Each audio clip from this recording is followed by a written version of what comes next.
Welcome back to the Lynn Miller Room, our final segment today on the Eagles Sports Coaches Show. We're going to talk a little baseball with new head coach Mike McGuire. And, Coach, welcome to Morehead State University. I know you've been here a little bit, but thank you very much. It's good to be here. Good to be back home, I guess, in a way, because you spent a little time here before. Yeah. Let's go through that story for people that might not know you. I got my start in coaching here.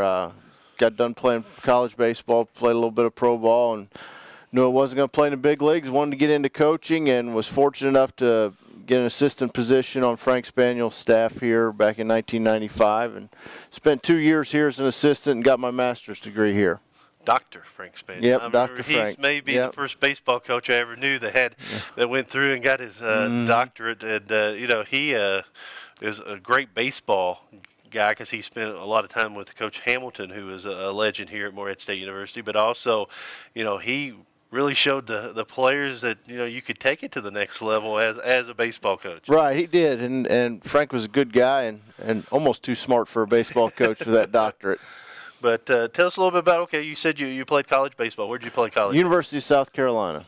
Yeah. We can't hold that against you. Yeah, well, I was a Gamecock, so I know that's not well thought of here in the Bluegrass State. But, so you played at Carolina. Then you said you played in minor league. I played a couple years of independent ball in the Frontier League for the Zanesville Grays. And pretty good organization. Yeah, it was. Yeah, it was the infancy of the Frontier League. I played in the first 2 years of existence, because I was doing PA for the Paintsville-Pikeville team. Okay. Okay.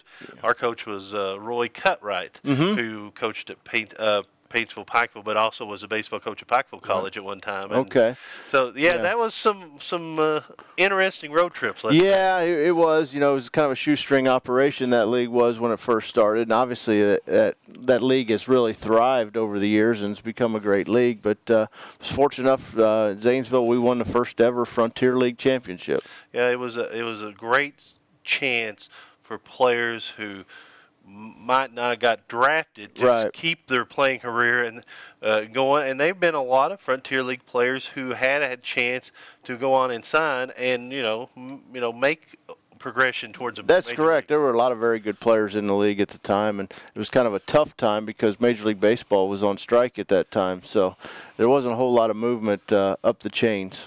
I remember the first All-Star game of the Frontier League in Portsmouth with Al Oliver being there, because Al Oliver is a legendary Pittsburgh Pirate and a legendary player from Portsmouth. But, you come to Morehead State.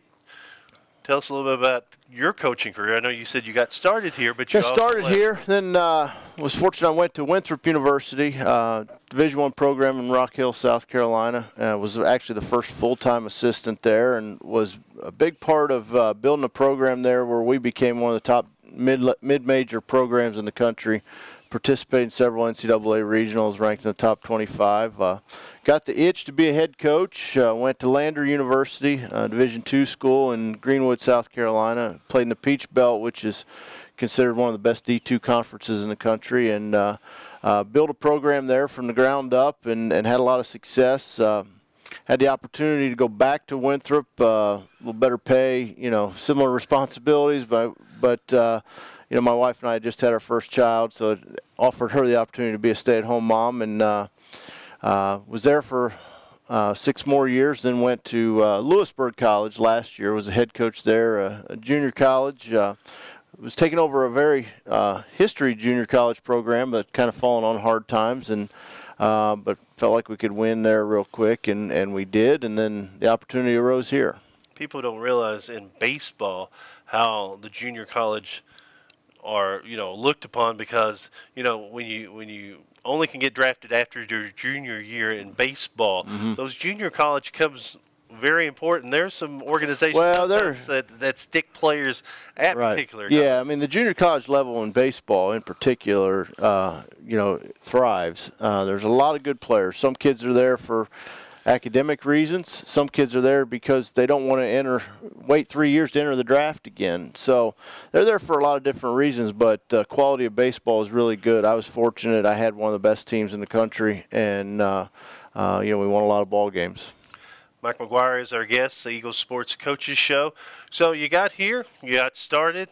How's it been? Because I know it's the time of as a new coach, they're learning you, your players are learning you, and you learning your players. Yeah. It's been good.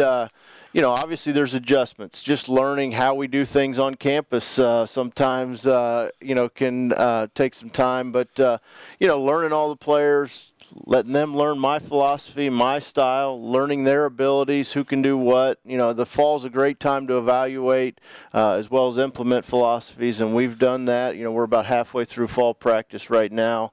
It's been good. We've made a lot of progress over the first 3 weeks. We need to make a lot of progress over the last 3. And of course, during the fall campaign, I would say as a new coach, you want to see what they can do, but scrimmaging is very important right now for you, isn't it? It is. It's scrimmaging, and I try to make our scrimmages as pressure-packed as possible, as intense as possible, which is tough to do because no matter how you do it, you're playing yourself, and it's not quite the same level as a spring game against somebody. But we try to create scenarios and so forth to make it intense, try to put something on the line, because you want to see your guys battle tested. And I've coached a lot of kids that have been Mr. October, but don't do it in the spring. And that's good if you're a major leaguer. Major leaguer, Mr. October, but not good for the at the college level. When you're Mr. October, that's not a good thing. You want to see them do it in the spring under the lights, and so that's why you try to make your fall practices as intense and game-like as possible.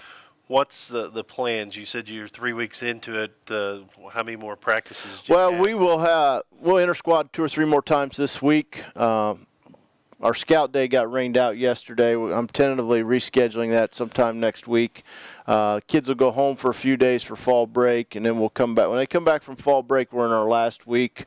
We'll play our marathon game, and then finish up with our Banana Split World Series. It's a Banana Split World Series. The losers buy the winners Banana Splits. We'll have some other stakes on hand, but that's one thing that we will be playing for is the Blue Gold Banana Split World Series. And we'll hold a draft and split the teams up and put a little something on the line, and it'll be a good way to end the fall practice. And of course, after the fall practice, they go home and then come back in January. And you're right at it.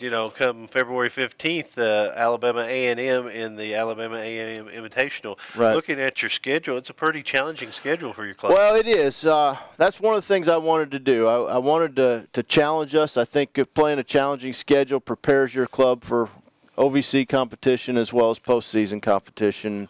And I think there's a fine line in scheduling. If I wanted to schedule 30, 35 wins, I could do that, but that's not ultimately going to prepare us to win an OVC championship, and that's the goal, and that will always be the goal.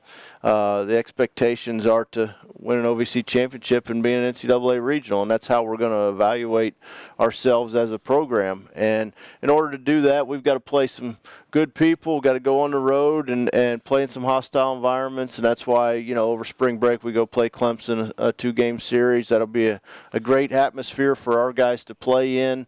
I know they've played Kentucky, Tennessee, some of those, Louisville in the past, but won't be quite the same as going in the South, down there in Tiger Town, when they've got 4,000 people there on a Tuesday night, and that'll be a good experience for our guys. And I know the fact that, you, like you said, want to push your kids, the fact that to get better during the non-conference, because OVC is pretty tough baseball. Yeah, it's very good baseball, and you can look at, Austin Peay won the league last year and lost in the regional finals at Oregon. I mean, they were, very close to winning that regional, and that just shows you there's a lot of parity in college baseball now, and there's a fine line between the top teams and those in the middle of the pack, and it's about developing, getting better, and then obviously catching some breaks come tournament time.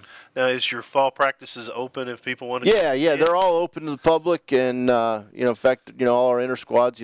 I try to email that out and let the parents know when we're inter squad and so forth if they want to come out and watch. I know a lot of people have been talking about you can hear the buzz about the new baseball coach and trying to get things underway here, and I know the fact that being a new baseball coach, it's hard to go out and see everybody all the time. Well, and obviously the fall has been a learning process for me. I've got 37 players right now, and I recruited about the last 7 or 8 of them, but The others, are kids I'm getting to know.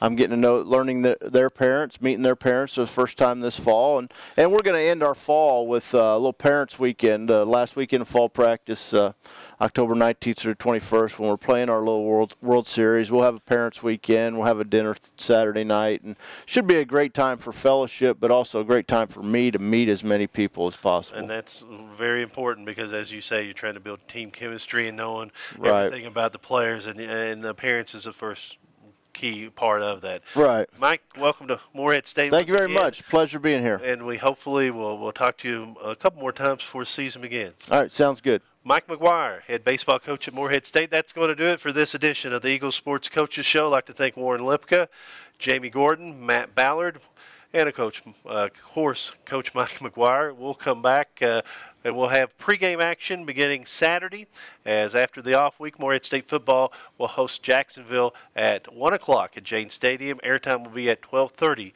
here on the ESN. For everyone involved and our radio producer back at the station, Ian Corbin, I'm Jason Blanton. Until next time, so long, everybody.